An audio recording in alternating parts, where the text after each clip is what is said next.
Hey guys, how's it going? Welcome to my video. Alright guys, just want to give you guys a quick fix on an issue that I had the other day. So basically, I had this issue with my car, and this came out of nowhere actually. The car was like driving fine for most of the day, and went to a McDonald's to get something to eat. Came out about 30 minutes later, got into my car and tried to start it, and it was not starting at all. There was no crank, there was no it was, but everything else worked inside the car. I mean, I was able to you know, the alarm worked, well, the remote worked, the all the lights on the dash worked, the blower motor works, like everything worked as normal, except that it would not crank, it would not start up, it would not crank. So that was a bit of a you know, an annoyance, a frustration that I was dealing with, and I was like, okay, this you know, this car has been pretty good. I've had virtually no issues with it. It's driven fine. There's no check engine light. Haven't had any issues with it since I had it. And all of a sudden, this came up where, you know, out of nowhere, out of the blue, it just would not start up. So I was a bit annoyed by it, but I had to solve the issue. So what I did was I turned on my headlights and went out just to see how bright the headlights were, because I wanted to gauge how much charge was in the battery. Maybe the battery had you know, maybe I need to change the battery or something, but the headlights were like super bright. So at that point I was like, maybe it's not the battery, because I mean, for headlights to be that bright, there should be enough charge in the battery for me to do a slow crank. I should be hearing like some kind of crank, some kind of slow crank, but did not get any of that. So that had me scratching my head.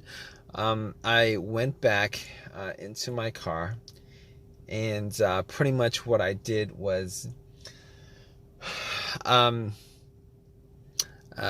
was thinking that it could possibly be the brake switch. So what I did was, I have this little, it's called like, it's called a brake lock, where, you know, it locks the brake, but it's like for security reason. But I used that to push the brakes, and then went out to see whether the brake lights were working, and the brake lights were working just fine. So I knew that it wasn't the brake switch that was the issue, which I kind of thought it was, but it wasn't.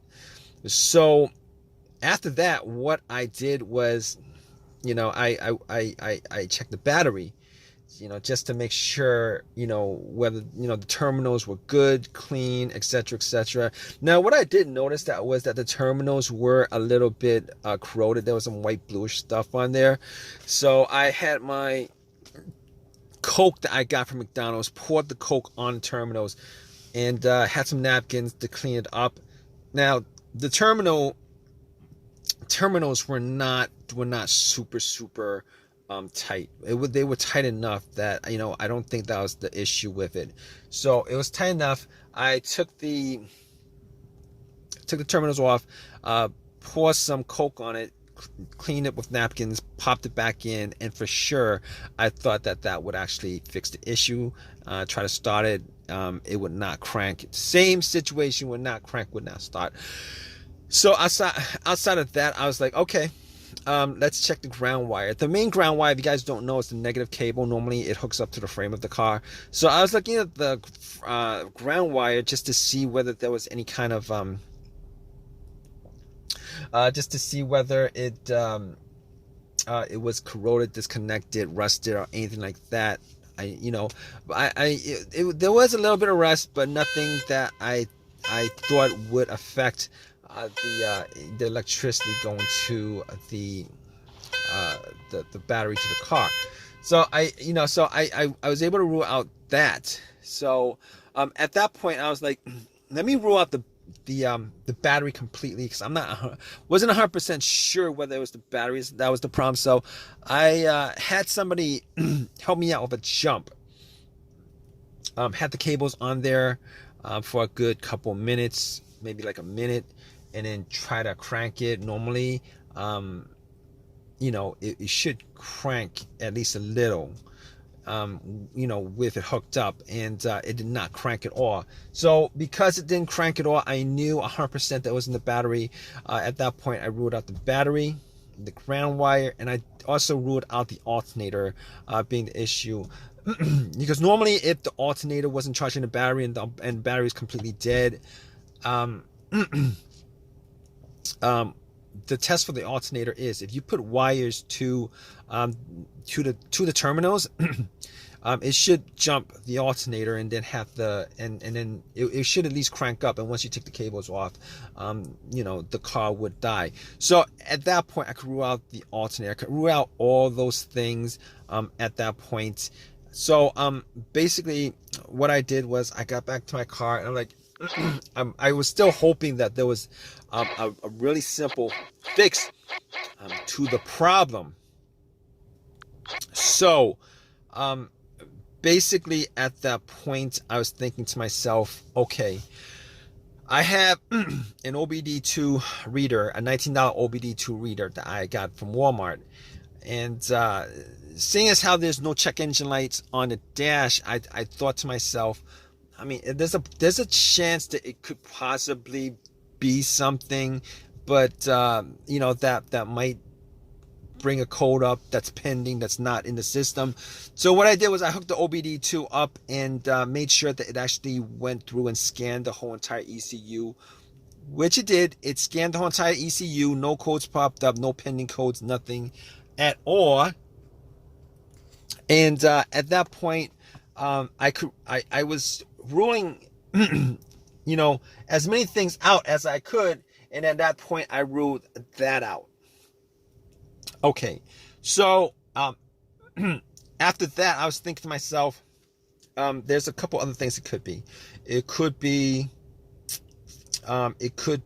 possibly be the, fuses or the relays.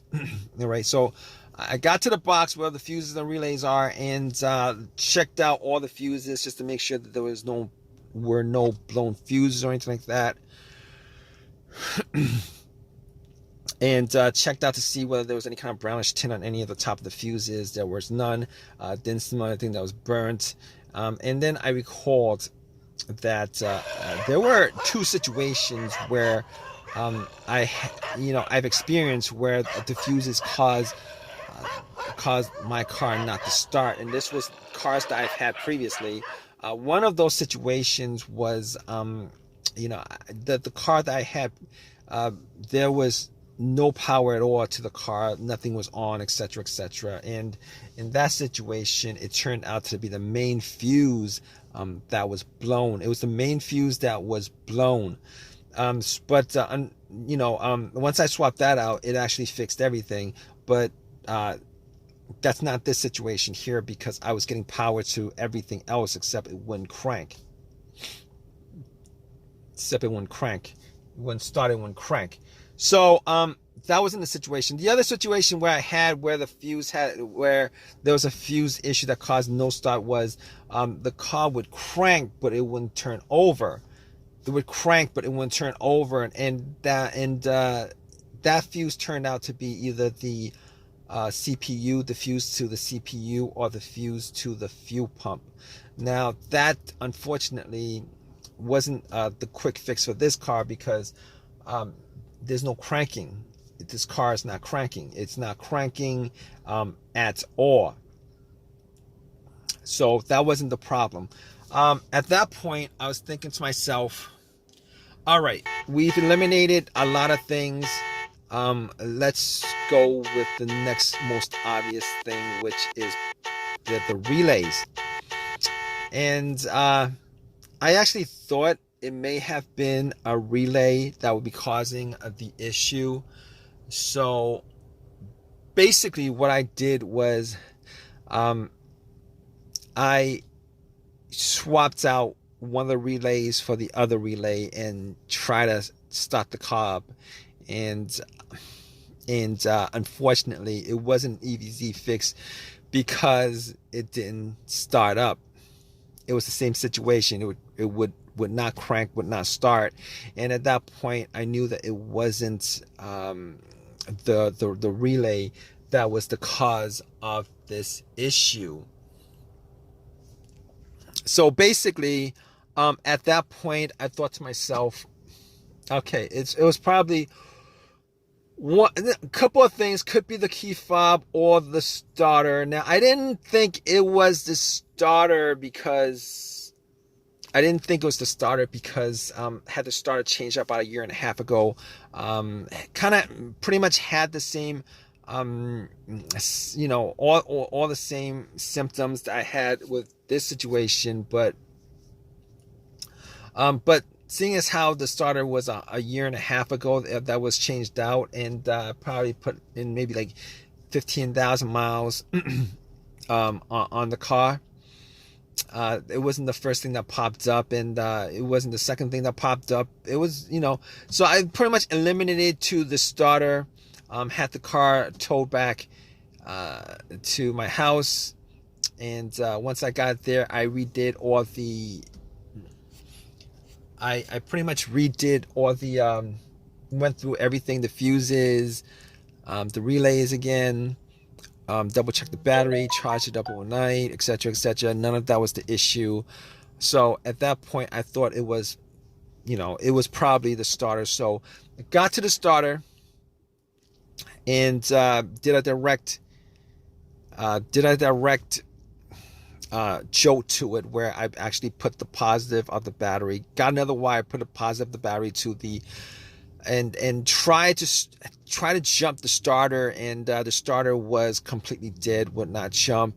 At that point, I knew like 99% was the starter. Took it out, went to AutoZone, had them tested it, and it was definitely the starter that was the problem. And because the starter was warranted had a lifetime warranty on it, got another free starter, popped it in, and it worked. And it's been working ever since. So if you guys are stuck in this situation where you guys are looking for a fix for it, there's a good chance that probably one of the things that I went through in this video could possibly fix your situation. Hopefully it's not the starter where you're stranded until you get the starter changed up. Anyway, if this has helped you guys out anyway, please leave give me a positive feedback. Please subscribe. Please comment if you guys have any comment on this video. All right, guys, take care.